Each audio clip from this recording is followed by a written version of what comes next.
बिस्मिल्लाहिर्रहमानिर्रहीम। अस्सलाम वालेकुम। मैं हूं रज़ा मेकन, आप देख रहे हैं IRK न्यूज़। आइए जानते हैं कुछ अहम अपडेट सदीक जान साहब से। जस्टिस सैयद मंसूर अली शाह साहब जो कि उम्रे पे चले गए हुए हैं और उम्रे पर जाने से पहले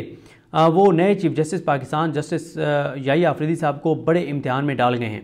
और उनका जो एक लेटर है और उस लेटर पे जो होने वाली बातचीत है उससे मैं आपको आगाह करता हूँ। और ये वो चैलेंज है जो कि साबित कर देगा कि याहिया अफरीदी साहब जो हैं वो किस तरफ जा रहे हैं। और यही वो चीज़ है जिससे ये भी पता चलेगा कि याहिया अफरीदी साहब जो चीफ जस्टिस पाकिस्तान बने हैं, आया वो कुछ मामलात तय करके बने हैं या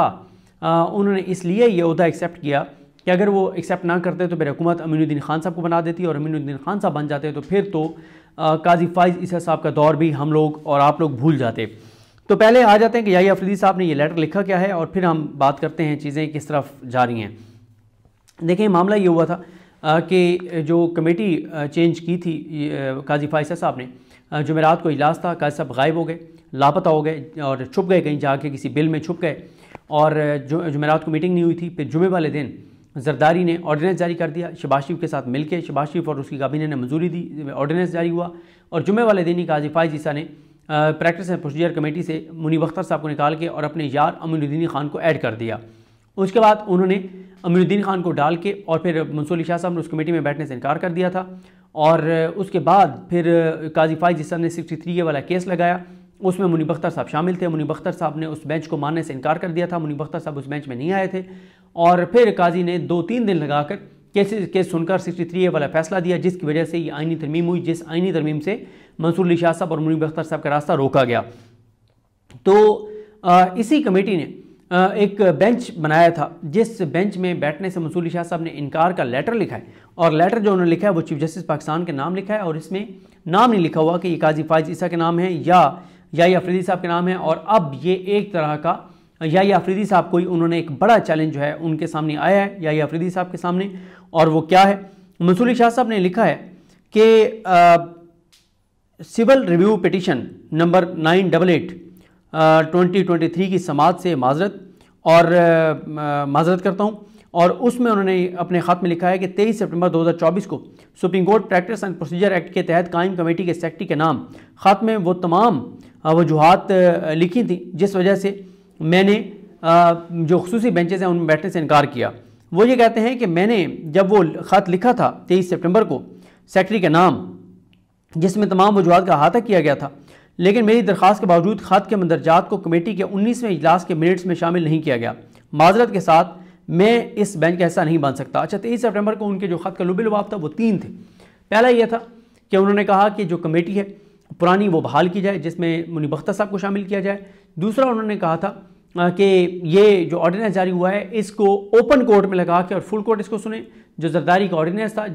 जिसमें जो है वो चेंज किया गया, उसकी हैयत को चेंज किया गया। और तीसरा जो उन्होंने कहा था इन्होंने मंसूर अली शाह साहब ने कि उन्होंने कहा था कि अगर ओपन कोर्ट में नहीं सुनना तो फुल कोर्ट मीटिंग जो है वो बुला के और इस ऑर्डिनेंस पे बात की जाए। उन्होंने कहा था जब तक ये 3 चीज़ें नहीं होती तब तक मैं किसी भी बेंच का, खुसूसी बेंच का, इस कमेटी के बनाए गए बेंच का हिस्सा नहीं बनूंगा और किसी भी बेंच का हिस्सा नहीं बनूंगा खुसूसी और इस कमेटी के। और साथ उन्होंने कहा था कि वो इस कमेटी में भी शामिल नहीं होंगे, ये उन्होंने कैटेगोरिकल कहा था। बाकी लेटर पढ़ के फिर मैं ज़रा कुछ पॉइंट्स आपके सामने रखता हूँ। उन्होंने कहा कि ये भी मैंने वाज़ेह किया था कि जब तक full court bench ordinance number 8/2024 के नफाज और इस ऑर्डिनेंस के ज़रिए कायम की जाने वाली जो कमेटी है उन्होंने कहा कि मैंने ये भी वाज़ेह किया था कि जब तक full court bench ordinance number 8/2024 के नफाज और इस ऑर्डिनेंस के जरिए की जाने वाली तरामीम की आईनी हैसियत का तयन नहीं करता या फुल कोर्ट मीटिंग में इस पर गौर करके पहले वाली कमेटी जो चीफ जस्टिस और 2 सीनियर 3 जजेस पर मुश्तमिल है उसे बहाल नहीं किया जाता तो मैं इन खसूसी बेंचेस में शमूलियत इख्तियार नहीं करूँगा जो नई कमेटी ने तश्कील दिया हूँ। मैं सिर्फ आम रूटीन के बेंचों में बैठ कर अवाम के वसी तर मफाद में आम साइलिन के केसेस सुनूंगा। फिर वो कहते हैं कि मज़कूरा बाला वजूहात की बिना पर मैं ख़ुद को इस मामले से अलग करके इसकी समाअत के लिए तश्कील करदा बेंच से ख़ुद को अलग कर रहा हूँ। आखिर में वो कहते हैं कि सर थॉमस मोरे की तहरीर a man for all seasons की इक़्तिबास को याद कराना चाहता हूँ, जिसमें सर थॉमस मोरे ने कहा था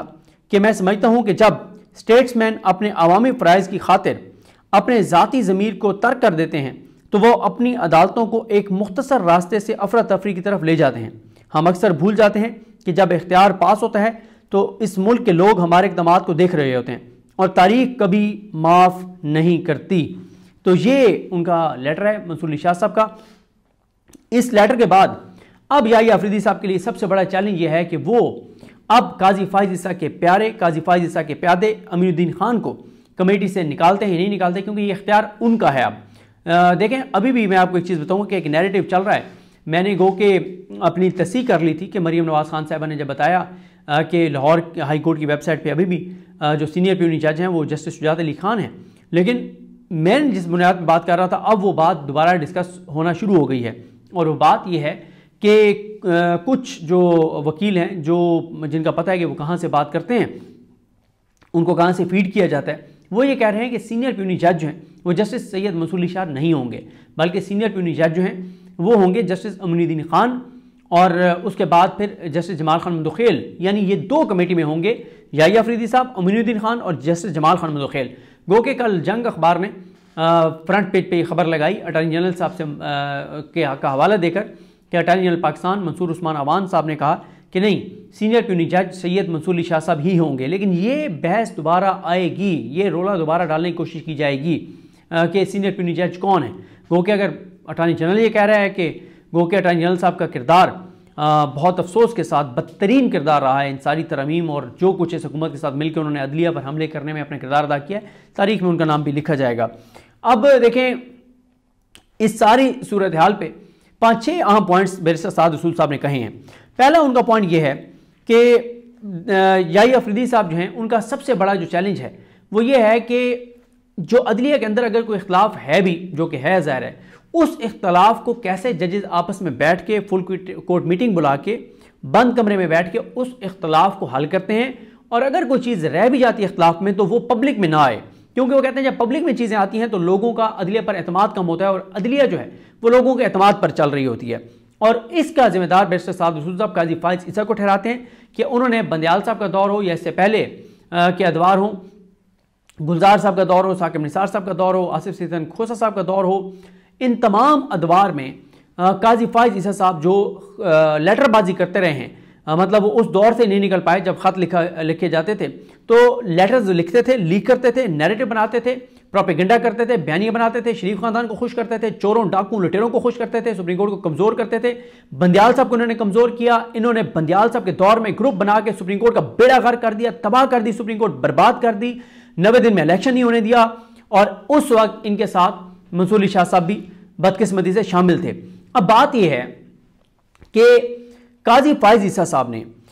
जो कुछ लेटरबाजी के जरिए किया, जो वो सारा कुछ किया, और फिर उसके बाद जब चीफ जस्टिस पाकिस्तान बने तो जो अपनी जजमेंट्स हैं उसमें जो अपने जजेस पे अटैक किया, तो साद रसूल साहब समझते हैं कि इससे अदलिया बहुत कमज़ोर हुई है, बेबुकत हुई है।